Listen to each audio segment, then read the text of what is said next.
Reparties ce mercredi de Montpellier, les filles s'approchaient de plus en plus du mont Ventoux, juge de paix de cette 12e étape du Tour de France. Mais en raison de forts vents dépassant les 100 km/h, l'arrivée se faisait au Chalet Reynard.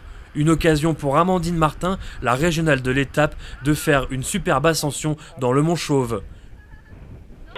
Tu disais avant cette étape du Ventoux que c'était une montée que tu craignais un peu. Comment tu l'as vécu cette ascension jusqu'au Chalet Renard? C'était une étape qui était difficile à cause du vent et bien entendu dans le Ventoux, on y a eu droit également.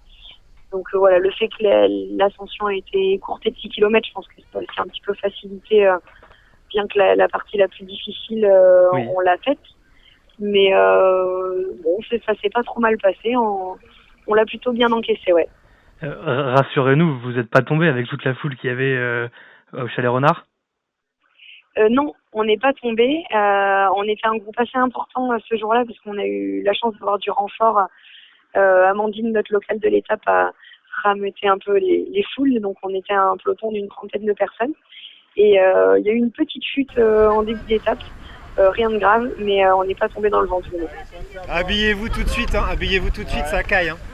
Place ce jeudi au contre-la-montre entre Bourg-Saint-Andéol et la caverne du Pont d'Arc, long de 37 km. Une occasion pour les filles de regarder le paysage. Comment vous le faites, le contre-la-montre? Alors on l'a fait pareil en récup. C'était une journée un peu détente aujourd'hui. On a bien profité des paysages. On a notre moyenne la moins élevée de toutes les étapes du Tour, alors que c'était la plus courte.